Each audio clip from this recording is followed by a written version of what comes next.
Shalom, senang sekali boleh berjumpa kembali dalam program Waymaker. Kita akan mendengarkan firman Tuhan dari Injil Yohanes pasal 8 ayat 1 sampai 11. Judul perikopnya perempuan yang berzina. Lalu mereka pulang masing-masing ke rumahnya, tetapi Yesus pergi ke Bukit Zaitun.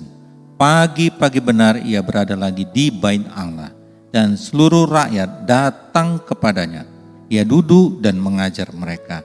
Maka ahli-ahli Taurat dan orang-orang Farisi membawa kepadanya seorang perempuan yang kedapatan berbuat zina. Mereka menempatkan perempuan itu di tengah-tengah, lalu berkata kepada Yesus, "Rabi, perempuan ini tertangkap basah ketika ia sedang berbuat zina. Musa dalam hukum Taurat memerintahkan kita untuk melempari perempuan-perempuan yang demikian. Apakah pendapatmu tentang hal itu?" Mereka mengatakan hal itu untuk mencobai dia, supaya mereka memperoleh sesuatu untuk menyalahkannya. Tetapi Yesus membungkuk lalu menulis dengan jarinya di tanah.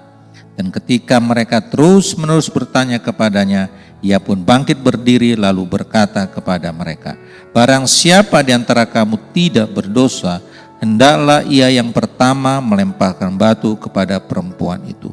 Lalu ia membungkuk pula dan menulis di sana. Tetapi setelah mereka mendengar perkataan itu, pergilah mereka seorang demi seorang, mulai dari yang tertua. Akhirnya tinggallah Yesus seorang diri dengan perempuan itu yang tetap di tempatnya.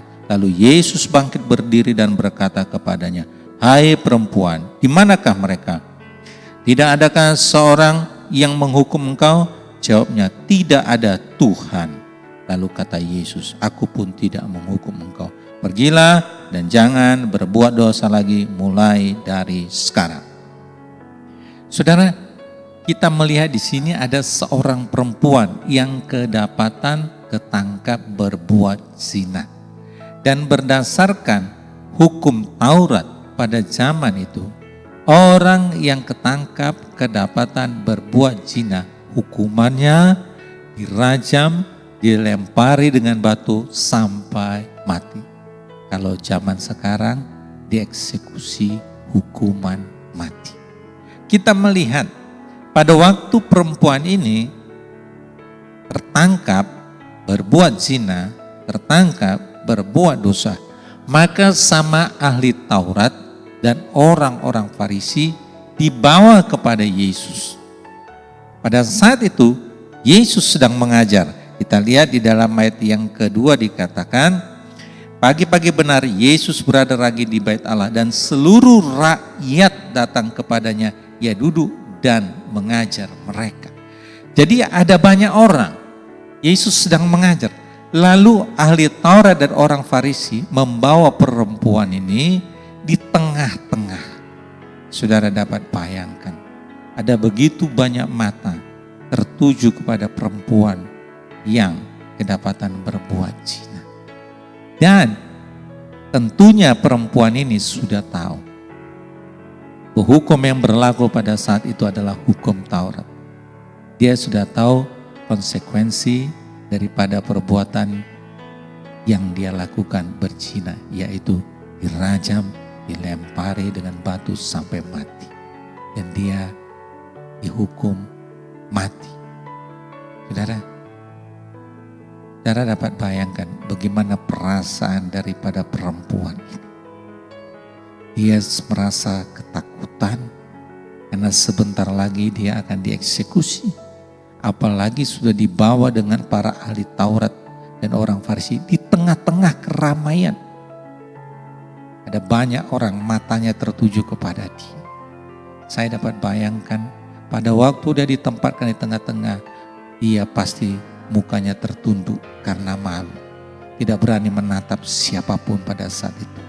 Karena dia tahu dia sudah tertangkap berbuat salah dan akan dieksekusi. Akan dihukum mati berdasarkan hukum Taurat pada zaman itu.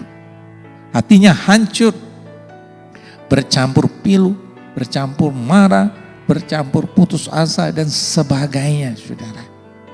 Konsekuensi daripada dosa. Firman Tuhan mengatakan di dalam kitab Roma upah dosa adalah maut.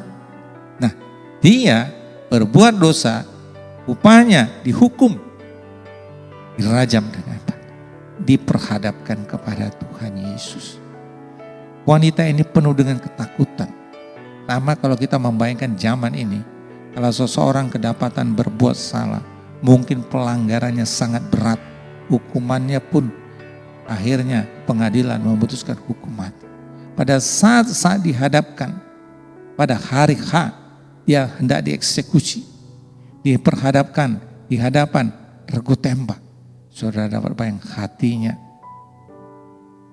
penuh dengan kegalauan, pikirannya penuh dengan kekacauan, gak menentu. Karena apa? Sebentar lagi saya akan meninggalkan dunia ini. Sebentar lagi saya tidak bisa menghirup udara segar lagi. Pikirannya penuh dengan kacau balau. Demikian juga wanita ini.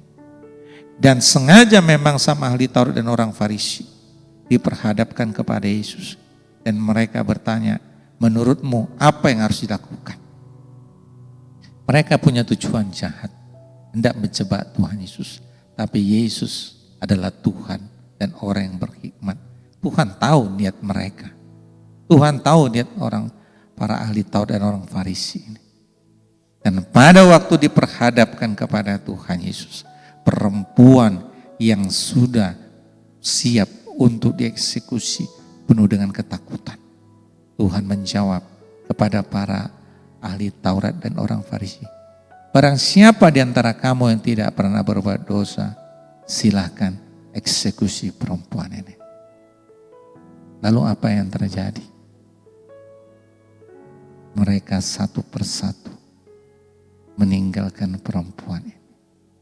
Dan akhirnya tinggallah Yesus bersama perempuan pendosa ini. Dan Tuhan bertanya kepada dia, hai perempuan, di manakah mereka? Tidak adakah seorang yang menghukum engkau? Jawabnya, tidak ada Tuhan. Saudara, dia tahu siapa Yesus. Wanita ini berkata, tidak ada Tuhan. Kalau dalam terjemahan Inggrisnya Lord. Dia tahu Yesus Tuhan. Saudara, setelah Yesus berkata kepada para orang-orang ahli Taurat dan Farisi yang mau mengeksekusi dia, ternyata mereka menyadari bahwa mereka pun tidak lebih baik daripada perempuan pendosa ini. Karena apa? Akhirnya mereka meninggalkan. Karena sadar mereka juga orang berdosa. Karena Tuhan bertanya, adakah di antara kamu yang tidak pernah berdosa? Silakan eksekusi. Tapi ahli Taurat dan orang Farisi sadar dirinya pun gak jauh lebih baik dari perempuan ini. Mereka sama-sama orang yang berdosa juga. Akhirnya mereka mundur satu persatu. Dan pada waktu Tuhan bertanya, dan wanita ini berkata, tidak ada Tuhan. Dia sadar siapa ini Yesus, maka dia berkata Tuhan. Dan pada waktu dia menjawab seperti itu, Tuhan berkata, aku pun tidak menghukum engkau. Pergilah dan jangan berbuat dosa lagi mulai dari sekarang.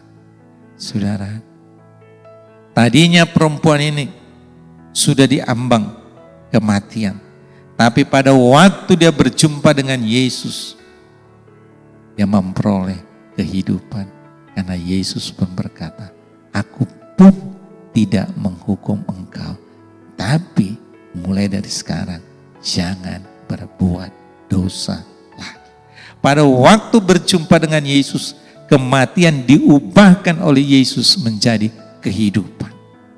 Pada waktu dia berjumpa dengan Yesus, yang tadinya dia direndahkan sedemikian rupa karena ketangkap berbuat zina. Tapi pada waktu berjumpa dengan Yesus, Yesus mengampuni dia. Dan dia berkata, Tuhan. Dia mengakui Yesus adalah Tuhan. Yohanes 1 ayat 12 mengatakan, barang siapa yang percaya kepadanya, diangkat menjadi anak-anak Allah. Yang tadinya status wanita ini sangat rendah karena ketahuan berbuat zina, Tapi pada waktu berjumpa dengan Yesus di hadapan Tuhan, dia diangkat menjadi anak Allah. Haleluya. Yang tadinya dia dipermalukan di depan banyak orang karena berbuat dosa. Tetapi pada waktu dia berjumpa dengan Yesus, Yesus mengampuni dosanya. Hidupnya dipulihkan oleh Tuhan. Dipulihkan yang tadinya dipermalukan. Tapi pada waktu berjumpa dengan Yesus, dipulihkan. Dan Tuhan berkata, pergilah. Mulai dari sekarang, jangan berbuat dosa lagi. Hidupnya dipulihkan. Saudara, mungkin saat ini saudara sedang mengalami masalah atau mungkin saudara jatuh di dalam dosa yang sangat berat. Sehingga orang-orang di sekitar saudara pun mungkin sama seperti para ahli Taurat dan orang Farisi ini, siap menghukum karena sudah terlalu sering berbuat dosa, terlalu sering berbuat jahat, nggak ada kapok-kapoknya. Manusia punya keterbatasan memang, tapi Allah yang Maha Pengasih dan Penyayang adalah Allah yang panjang sabar, Allah yang murah hati, dan Allah yang Maha Pengampun. Datang kepada Yesus. Datang kepada Yesus. Pada waktu saudara datang kepada Yesus, firman Tuhan bilang, dosamu merah seperti buah kirmisi, diubahkan oleh Yesus menjadi putih seperti salju. Karena sudah disucikan oleh darah Yesus.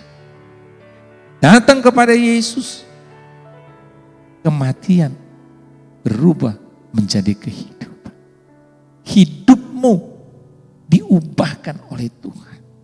Mungkin saat ini saudara putus asa karena tekanan ekonomi, karena masalah rumah tangga, karena keadaan saat ini yang sulit.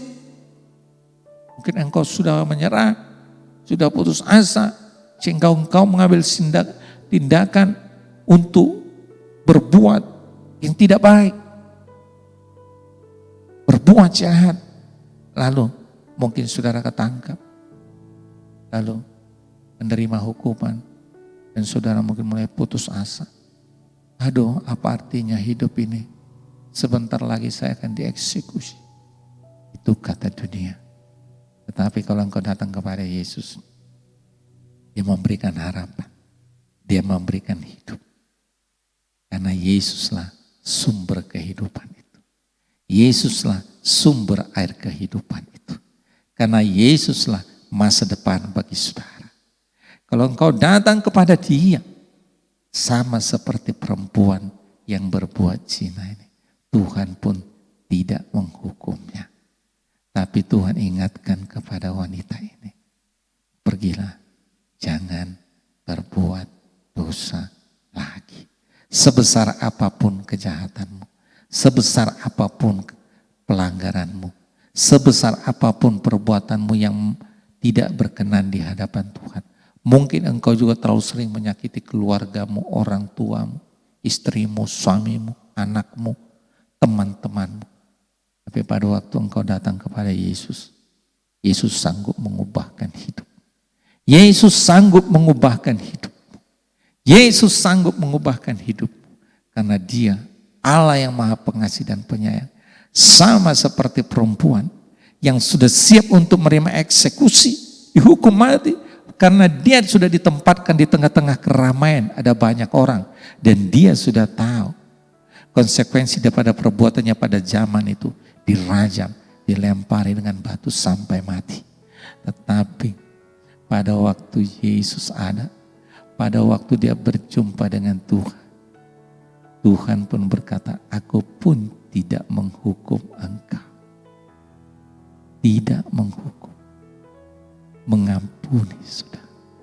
Yesus membenci dosa, tetapi Dia mengasihi orang yang berdosa. Karena firman Tuhan mengatakan, Yohanes 1:29b, lihatlah anak domba Allah yang menghapus dosa dunia. Anak domba Allah yang menghapus dosa dunia, itu Yesus Kristus. Yohanes 3:17, sebab Allah mengutus anaknya ke dalam dunia bukan untuk menghakimi dunia, melainkan untuk menyelamatkan oleh Dia, Yesus Kristus.